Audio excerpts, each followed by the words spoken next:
Here is the Australia Day message from Governor-General Quentin Bryce. Hello. I hope you've spent today with family and friends on this first Australia Day of the new decade.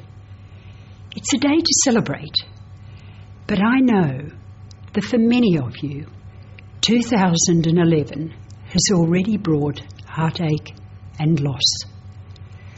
Once again, summer in Australia has delivered a dreadful mixture of natural disaster and devastation. With floods in 5 states and bushfires in Western Australia. In the last few weeks, I've visited residents and rescue workers in some of the severely flood-affected regions, and I've found that people really have to talk. They need to talk, and that need will not disappear when the sofas, the beds and the families are back in their rightful place. I've been privileged to be included in their conversations during these traumatic times. Oh, hello. Nice to meet you. Can I give you a hug? Sure. Yes, it's a little bit devastating. Those of us who haven't experienced such pain can still play an important role in the months and years to come by sitting and listening, holding a hand, patting a back, just being there on the end of the phone. Healing happens, but not in a vacuum. Across our country today, our fellow Australians are engaged in the grim and dirty task of cleaning up their homes and businesses or finding a place to live, rehabilitating stock and land, settling children into new routines, grieving. My dad's dead, my granddad, my grandma, my pop and nan, and all I've got of them is photos. And the spirit of Australia will be with them through the thousands of volunteers who are putting their own lives on hold to help. Many will be strangers to these wrecked homes and factories and high streets, but they come as friends.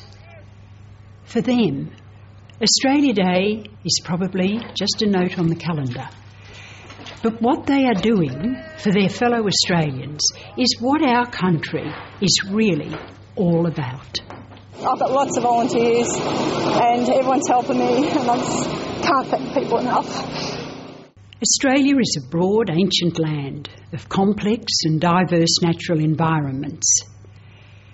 When the elements are thrown out of balance, we're vulnerable to the extremes of drought, fire, wind and flood. In many ways, that vulnerability makes us tough. And the past few weeks have shown that it makes us compassionate too. Australia has bred a certain stamp of people. We don't hesitate to rally in a crisis, to leap in and save a stranger, to work through days and nights of peril and exhaustion, to open our homes and wallets, to look out for others. Further afield, we are touched by what we see and read, and we ask, what can I do to help? The answer is a lot.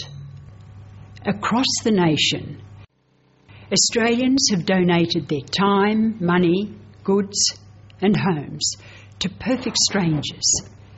We need to ensure that generosity will extend beyond the initial shock and sympathy. There is a certain courage in what we do when faced with such appalling adversity. I see it often in little country towns, in the sick and the caring, in Afghanistan. Your Excellency, I present to you Corporal Benjamin Robert Smith, awarded the Victoria Cross for Australia.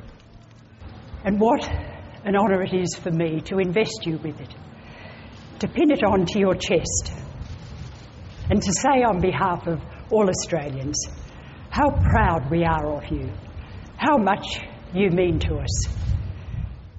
there is also dignity, resourcefulness, optimism and good humour.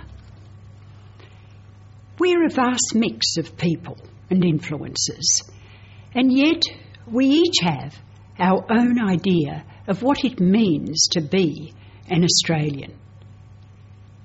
On this Australia Day, let's shine the light on what we are and what we're capable of. We have a deep and infinite store of talent, spirit and goodwill. If we celebrate that today, we are a stronger nation for it. Thank you, Australians. You make me proud and hopeful.